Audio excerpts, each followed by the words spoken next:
نحمد و نصلی علی رسول الکریم اما بعد فاعوذ باللہ السمیع العلیم من الشیطان الرجیم بسم اللہ الرحمن الرحیم۔ عزیز طلبہ، یہ تسھیل الانشاء حصہ 4 ہے اور اس کا 7واں سبق آپ کے سامنے لے کر حاضر خدمت ہیں۔ اس سبق کا عنوان چل رہا ہے الدرس السابع، 7واں سبق، المسؤولیت، ذمہ داری۔ بالفاظ دیگر جس کو کہا جاتا ہے نا احساس ذمہ داری، تو وہ یہاں بیان کیا جا رہا ہے۔ المسؤولیہ تو اس کا لفظی معنی ہوتا ہے ذمہ داری۔ خارجہ نکلے سیدنا عمر رضی اللہ عنہ، حضرت عمر رضی اللہ عنہ، ما خادم اسلم، اپنے خادم اسلم کے ساتھ، فی لیلۃ باردۃ، ایک سردیوں کی ٹھنڈی رات میں، لیتفقدا، تاکہ وہ پتہ کریں احوال الناس، لوگوں کے حالات کا۔ آپ کا معمول تھا کہ آپ رات کو گشت کرتے تھے۔ قال اسلم فرماتے ہیں کہ بینما کنا نمر بدار، ہم چل رہے تھے، ایک گھر کے پاس سے گزر رہے تھے، ہم ایک گھر کے پاس سے گزر رہے تھے، اذ سمعنا، کہ اچانک ہم نے سنی، اولادن، بچوں کو، یبکونا، وہ رو رہے تھے۔ فوقف عمر رضی اللہ عنہ، حضرت عمر رضی اللہ عنہ کھڑے ہو گئے، وترک الباب، اور دروازے پر دستک دی۔ فتحت امرأۃ الباب، ایک عورت نے دروازہ کھولا۔ فسلم علیہ عمر، حضرت عمر رضی اللہ عنہ نے ان کو سلام کیا۔ وقال، اور فرمایا، ادخلوا، کیا میں اندر آ سکتا ہوں؟ فقالت، اس عورت نے کہا، ادخل بخیر او دع، داخل ہو جاؤ بھلائی کے ساتھ یا چھوڑ دو، یعنی آپ کی مرضی، اندر آؤ یا آؤ، آنا چاہو تو آ سکتے ہو، نہیں آنا چاہتے تو چھوڑ دو، جاؤ۔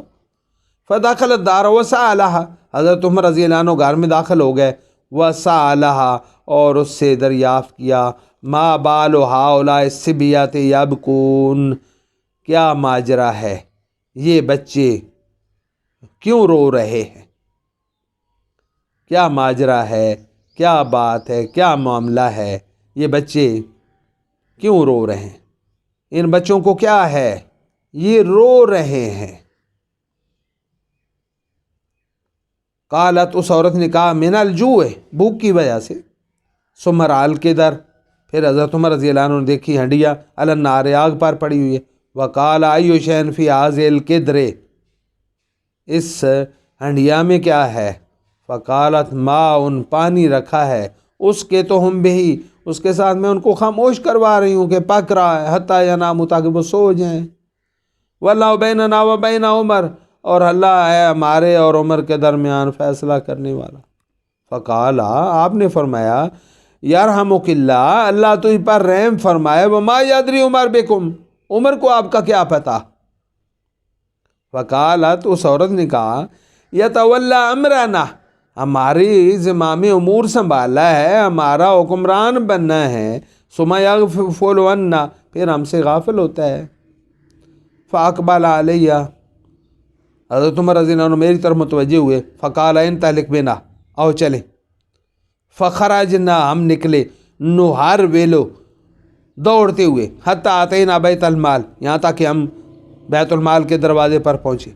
فاخرجا، آپ نے نکالا، ادلن من دقیق، آٹے کی ایک بوری، وکبۃ من شحم، اور ایک کپا چربی کا، کیونکہ ان دنوں میں آئل استعمال کی جگہ چربی استعمال ہوتی تھی۔ ادلن، بوری، کباتن، کپا۔ وقال احملوا علیہ، اور مجھے فرمایا کہ یہ میری کمر پہ لاد دو۔ قلت انا احمل عنک، یا حضرت آپ کی طرف سے میں اٹھانے کے لیے حاضر ہوں۔ قال انت تحمل وزری یوم القیامہ، قیامت کے دن تم میرا بوجھ اٹھاؤ گے۔ فحملت علیہ، تو میں نے آپ کے کندھے پشت پر وہ بوری لدوا دی۔ فانطلق، آپ چل پڑے، وانطلقت معہ الیہ، میں بھی آپ کے ساتھ چلا، الیہ، اس عورت کی طرف۔ فالقى ذلك الادل عندها، آپ نے وہ بوری اس عورت کے پاس ڈالی۔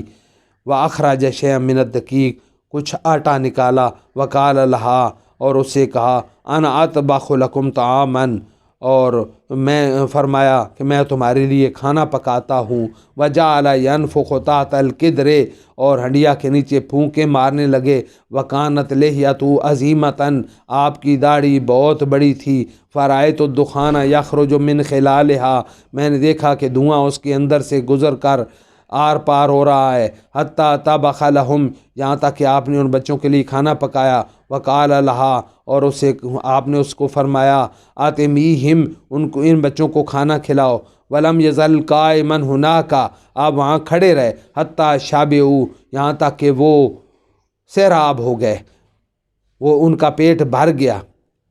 وَهِيَ تَقُولُ، اور یہ عورت کہہ رہی تھی، خاتون خانہ یوں کہہ رہی تھی، جزاک اللہ خیراً، اللہ آپ کو جزائے خیر دے۔ ہَكَذَا كَانَ سیدنا عمر رضی اللہ عنہ، اس طرح تھے حضرت عمر رضی اللہ عنہ، یحس مسئولیتہ، محسوس فرماتے تھے مسئولیتہ، اپنی ذمہ داری، نحو رعیتہ، رعایا کی جانب، وَيَرْحَمُهُمْ، اپنی رعایا کی جانب، وَيَرْحَمُهُمْ، اور ان پر رحم فرماتے تھے، وَيُسَاعِدُهُمْ، اور ان کی مدد فرماتے تھے۔ اس کے ساتھ آج کا سبق مکمل ہوا۔ والسلام علیکم ورحمۃ اللہ وبرکاتہ۔